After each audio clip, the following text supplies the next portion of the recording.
He's a professor of sociology at Mount Royal University, and he joins us live now from Calgary in Canada. Muhannad, welcome and thanks for being with us. So that's a big week for Israel. What's your assessment of Israel's actions in the past week, striking targets across its multi-front campaign? It seems increasingly bold. Why is that? Thank you so much for having me. So, if you recall, Israel said it openly even prior to October 7th, 2023, that they plan to remake the Middle East, that they are going to establish a new kind of security infrastructure and economic and political reality in the Middle East. After October 7th, 2023, they were very, very strong in their words about that a reshaping of the Middle East was not just necessary, but that's something that they were going to now operationalize. What you've been seeing over the last 2 years, and especially this week, is what that looks like. This is Israel's idea, with the full support and backing of the United States under both administrations, the Biden administration and the Trump administration, with full support and active participation of the US. This is what a quote-unquote reshaping of the Middle East looks like. And the reason why they're acting so boldly right now is because they have been getting away with every red line that they cross, and they see that there's no real material consequence to it. They're emboldened to continue to do more and to expand their operations into more countries, and now even into Qatar. What Israel envisions is that it will cement the establishment of its full Israeli Jewish sovereignty over the entirety of Palestine. It will eliminate the Palestinian cause once and for all. It will claim Palestinian lands as its own, as it has done in 1948, doing that again, expelling as many Palestinians as it can to realize this dream of greater Israel. And it wants all the countries and peoples and political groups in the region to simply bow down to that, accept it as reality, and not resist Israel, but instead normalize relations with Israel and form normal diplomatic, political, economic, social, and cultural relations with Israel.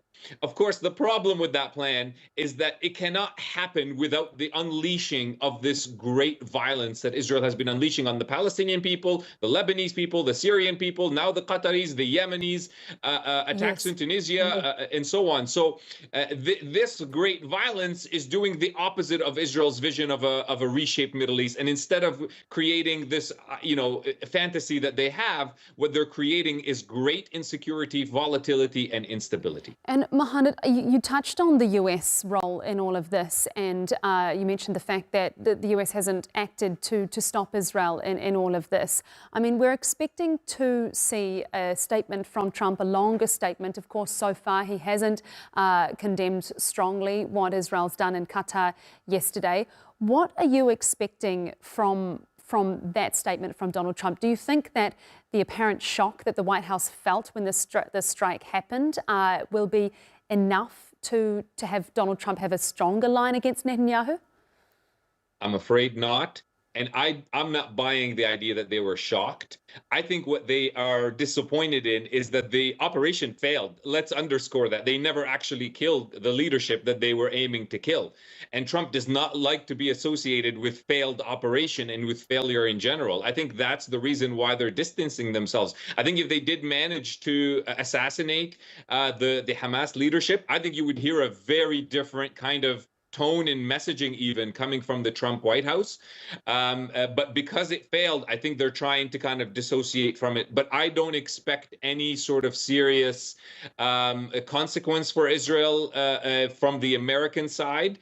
I think that, what I'm waiting to see is what is this response that is going to come from the Arab states. Qatar said that there's going to be a collective regional response to this using legal and diplomatic tools. Of course, we don't expect a military response. On that, Muhannad, sorry to interrupt you. I want to ask you about that, because that's an interesting development that we've seen there. Because given that there's been an ICC warrant out for Netanyahu since November last year, what legal avenues are there? And is that a realistic option for the Arab states to pursue?